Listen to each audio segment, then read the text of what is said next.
Thank you, Mr. Chairman. Mr. Krebs, I don't know if you're familiar with the story that was just out, a letter or a primary source from a young 17-year-old. Yes, ma'am, I did see that this morning. Very interesting reading, actually.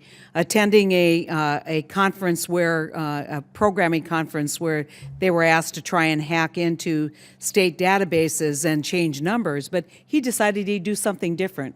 And he ended up in 5 minutes, without really knowing a lot about it, crashing the system.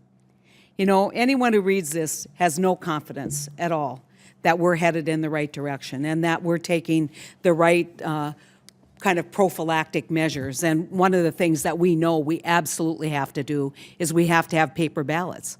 Yes, So ma'am. how many states have a system where they don't require paper ballots right now? So 5 states are entirely electronic. 14 states total have some degree of electronic non-paper This ballots. is very problematic. Yes, ma'am. And I can't say enough about the need to be very vocal in those states where they don't have paper ballots. As far as I've seen, every single state that does not have paper ballots is on track towards whether at the legislative level. Will they be on track for the 18 election? I don't believe so, but I think every single one of them is aiming for 2020. This is a real problem.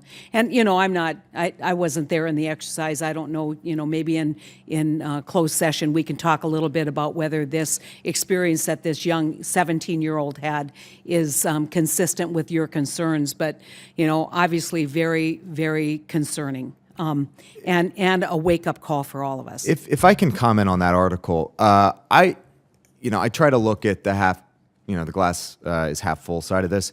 I think with the DEF CON and Black Hat conference, what we're seeing is an awakening and an awareness of the importance of security and cybersecurity in election security. That is happening. No one is sitting back and taking this on the chin. We are stepping forward. We're making progress. I'd also say that when you have, I think that individual has been in computer science for 5 or 6 years. That is also one of the greatest gaps that we have as a nation is cybersecurity workforce, but also STEM education in our K through 12 and higher education. So when I read that article, I have some doubts. He professed that he didn't have a level of skill sets that would in any way match a Russian database or bank of hackers. So, but he's in the game, and I tell you what, that 17-year-old and the other 11-year-old that they were talking about, I want their resumes in 5 years. We need more of that. Well, I'm telling you, it's a wake-up call. Ms. Maneker, you know,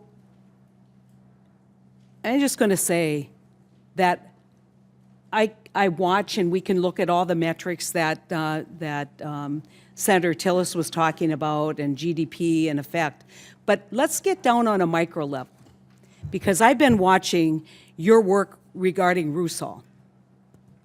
It seems pretty schizophrenic. It seems not only on your side, but on the tariff side, where, you know, all of a sudden, out of nowhere, they're granted a waiver. When it becomes public, the waiver's withdrawn from their tariffs. And so how does it really benefit us if we say, we're going to give you extensions so that you can get rid of the oligarch so you can continue to function? I mean, that seems schizophrenic to me. So, Senator, I can't talk to the tariffs. That's a decision made by the Department of Commerce. Very specifically with respect to Rusal, we were clear that when we designated Deripaska and his companies, we were designating those companies because they were 50% or more owned or controlled by Mr. Deripaska. The same was true with respect to the other oligarchs who we designated.